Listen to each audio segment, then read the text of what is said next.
Back on June 8, 2015, chaos erupted on Caye Caulker as residents rioted over the death of 18-year-old Hilberto Sotz. He'd been picked up for questioning about a burglary and died inside the Caye Caulker police station. A post-mortem later found that he suffered a massive heart attack caused by blunt force injuries to his head and body. Police constables Leonard Nunez and Hallet were charged. Today, the Caribbean Court of Justice put those manslaughter charges back in place after the Court of Appeal had previously thrown them out. The court has considered this matter, has considered both the written and oral submissions, and we have arrived at consensus. So all five of us agree on the order that will be made. 1, the appeal is allowed. 2, the convictions of the 2 respondents are reinstated. Ms. Vidal, that would be the appropriate term? I believe so, Your Honor. Yes, thank you. And the matter is remitted to the Court of Appeal for the hearing and determination of the appeal by the Crown on sentencing. The allegation against officers Nunez and King is a serious one. Investigators say the pair had brutally mistreated Sotz while he was being questioned. And today in court, the Director of Public Prosecutions, Cheryl Lynn Vidal, laid out exactly what evidence had been brought against the 2 officers in earlier proceedings, giving the judge a clear picture of the case that's been building over time. There was a person in custody, Manuel Guerra, who was outside of that room. He could not see what was going on in the room, but his evidence was that he was able to hear what was happening.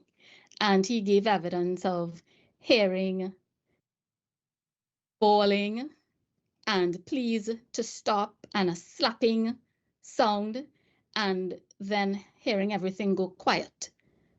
And shortly after, he saw the victim Sotz, whom he had known before, being taken out, appearing unconscious, by both of the respondents. Following their son's death, Santorino and Carmelina Sotz demanded justice. Sotz had been picked up by police in connection with a series of burglaries on the island, offenses his mother, Carmelina, insisted he could not have committed. When the burglary happened, that's the Sunday night, my son never made up on the island. He made it at Belmopan. Yeah, because he got to school, the Belmopan Baptist High School. He never a second farm. Yeah, and he never made up on the island when that thing happened. 3 days after Sotz died, island residents marched in solidarity with his family, demanding justice. Then in 2016, outrage grew when charges against the officers were reduced from murder to manslaughter because prosecutors said they didn't have enough evidence for a murder case. In 2019, the men were found guilty of the charge. This was later overturned at the Court of Appeal. Vidal explains the grounds on which the appeal was made. In the premises, we would allow Mr. Nunez's appeal on the first and second grounds of appeal concerning the judge's direction on intention.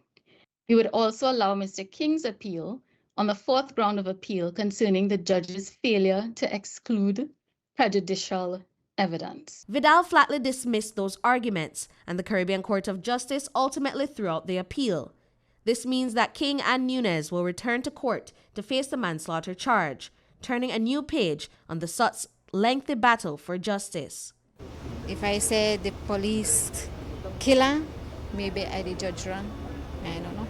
The case now returns to the Belize Court of Appeal for sentencing proceedings. Britney Gordon for News 5.